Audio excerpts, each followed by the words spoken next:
how do you actually land your dream client as a filmmaker? Today, we're gonna break that down exactly in how we work with all our dream clients. But before we get into detail, we're gonna quickly show you a video of a project we did with one of our dream clients. Let's roll it. Let's do it.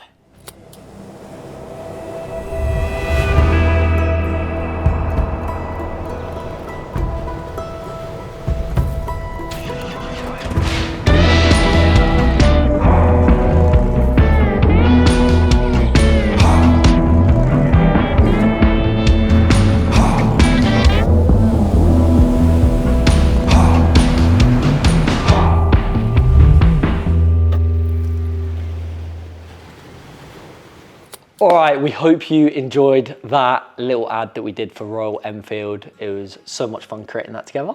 Yeah, it was so sick. And this was not really just a paid project for a client. This was something we created for us, a little spec ad, because we've always been wanting to shoot like motor sport vibes, but we've never gotten the opportunity to do so. But why would clients hire us to do that when our entire portfolio is just like travel and hotels and luxury? So that brings us to tip number 1 out of these 7 tips that we're gonna give you is spec ad. What is a spec ad? It is essentially an ad that you create out of your own pocket, out of your own passion, that you're not actually getting paid for a client. So it's a fake ad basically, it's not real.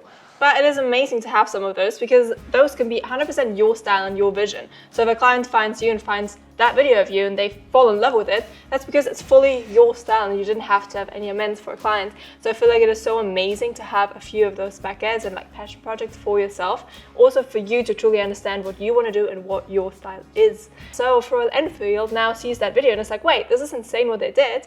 Maybe they're gonna come back and throw a massive budget in us and be like, hello, we want you guys to make our next launch video. So tip number 2 is build out your portfolio. Using the kind of spec ad approach, you can go out over the course of a month and make 5 spec ads. This is gonna give you your whole portfolio. All you need is 5 really sick videos to showcase to other businesses and brands, and they're gonna wanna hire you if the videos are good enough.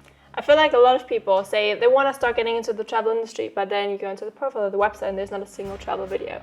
That is where like a portfolio is so important, because why would anyone, like any hotel or whatever, hire you if you have nothing to show in that like niche? So yeah, I feel like everyone kind of 100%. forgets that when they start out. If you want to work in the travel industry, have travel videos. So yeah, work on your portfolio, guys. Before I was a travel videographer, I had to save up my own money, start traveling, and start making travel content. And then I just started telling people I'm a travel videographer, and then suddenly I became a travel videographer. I built up the portfolio. Because you have the portfolio for it. Yeah, exactly. Yes. But often people want something, they want to be a music video director, but they've never made a music video. Like, I'm sure you have a friend that writes music, go make them a free music video, make that spec ad for whoever it is, and there you have your portfolio, which you need. And your portfolio can also be on social media, it can be a website, it can be whatever you want it to be. But you need that. You need to showcase your work in some sort of way. Tip number 3 also kind of goes hand in hand with this. Make it easy for brands to find you. So have an Instagram, a website, whichever platform you choose, but make it very clear for brands what you do, what you want to be hired for, and make it easy for those brands to find you. So say it's Instagram, put in your little bio that you're a travel filmmaker, that you're a motorsports filmmaker. Just so they see your name, they see what you do, and they're like, hey, that's what I'm doing, that's what my brand's for. Maybe I should look into them. So yeah, make it easy for brands, don't make it hard. Sometimes a lot of creators will kind of blend all their niches together, and then it makes it difficult to understand what do you actually do. If you come onto your profile and see just weddings, right, okay, we know you're a wedding photographer, you're more likely to get hired for wedding gigs. If you have 0 weddings on your Instagram, your portfolio, you're never gonna get hired for wedding gigs because it doesn't make sense. So just make it easy for brands to understand what it is you do and what it is you wanna get hired for. All right, tip number 4 is reach out proactively. Do it in the right way. Like, don't find a brand and be like, hey, I want to work with you. Make sure that you actually know what that hotel, brand, whatever it is, stands for, and make a little pitch that's actually like customized to them. That way they already see that you put some thought and energy into this, and it seems a lot more likely that they would hire you rather than someone who just sends a copy and paste message being like, hey, do you want to collab? 100%. You want to make it personal, like make them feel special, you know, put some images of their brand, of their accommodation into your pitch, make like a nice little thought out Canva deck instead of a random Instagram message. That's going to build a connection between you and the brand straight away. They're going to be your friend instantly and want to work with you, because that people buy into people. So if you make it personal, if you like kind of hook them in some sort of way, you know, build a connection. Yeah. Exactly. So reach out in a smart way. Which leads us on to point number 5, and that is network, connections, building relationships. Yes. Honestly, such an important thing. I feel like that helped me so much in the beginning of my entire industry. She's the queen of networking. Yeah. Like, this is what has built a lot of your career, right? No, for sure. Especially in the beginning. Like, I was so new with what I was doing, but somehow I instantly managed to be surrounded by people that were so good at what they're doing. Like, one of my first projects was with Culture Co, and Remy is an amazing FPV pal, and Clay was like so creative and whatever. It's crazy. And then I went to Bali, and all I did for like months was just meet people and hear their stories and how they got into doing things. And honestly, it helped me so much. 100%. I would invite Julia out on cool adventures around Bali, and she's like, no, I've got networking to do. I'm meeting this person for coffee and this person and this person. I'm like, all right, whatever. Like, you miss out on the cool adventures. But it definitely paid off. The saying that people say, it's not what you know, it's who you know, is partly true. You need the skills to back it up, but yeah, a lot of like working with dream clients and brands comes down to just getting in front of the right people. And yeah, and people want to work with good people. Like, if you have the choice to work with like an amazing person, like your best friend, who might be a tiny bit less talented, or like a super talented person who's just horrible to be around, you're gonna work with the less talented person. People often try like be all professional and like businessy around business owners, but at the end of the day, someone that owns a business is just another person. So they've got a sense of humor, they've got a vibe, they're into cool stuff other than just business. So don't lose your personality, just be yourself, and you're gonna attract the right people and get hired by the people in the same vibe as you. Yeah. Does that make sense? That kind of made sense. All right, sweet. A little bit of gibberish, but that's okay. Just rambling. That's what we do. Point 6 is to over-deliver. This doesn't mean you always have to over-deliver. But if it is a client that you work with for the first time, and it's a client that you would love to keep working with, make sure that you just deliver the best you possibly can, and maybe even deliver a little extra.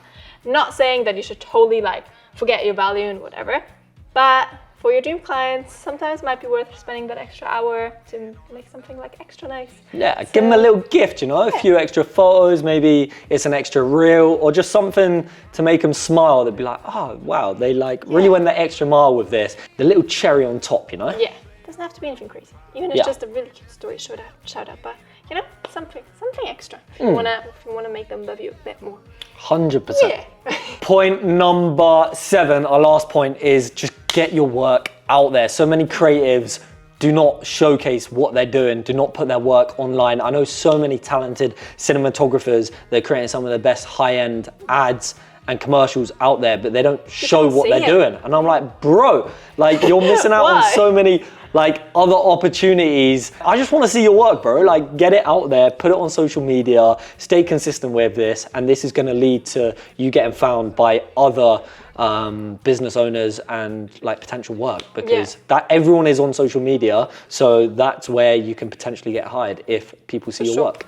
Plus, it doesn't even matter if you have like a massive following or not. Like, sometimes maybe your video just gets in front of the right person. Like, literally does not matter. One of our friends just got a job and got flown to the other side of the world for a video that was like the least performing video in her profile, you know? It doesn't even matter. You don't need to get like crazy views, but maybe the right person sees it. So you never know. You just got to get in front of that one person that might own the biggest company in the world, you know? So that's all it is. It's just going to help you improve every single time, because if you're creating a piece of content every day, every other day, you're just going to improve with every single piece of content and get better and better, and then work with your dream clients, because that's how it happens. It does, and it will happen. 100%. Yeah, hopefully these 7 tips have helped you. Go make your spec ads. Literally is that simple. Just go plan one right now with your mate. Dress him up cool. Go film something sick. Bish bash bosh. There you've got a spec ad, and put the logo of the brand on it. show it to the brand, show it to other brands, put it on social That's it. media. If you do post Bosh. it would be super sick because we would love to see it. So maybe tag us. Yeah, maybe tag us, Just like tag us. send it to us.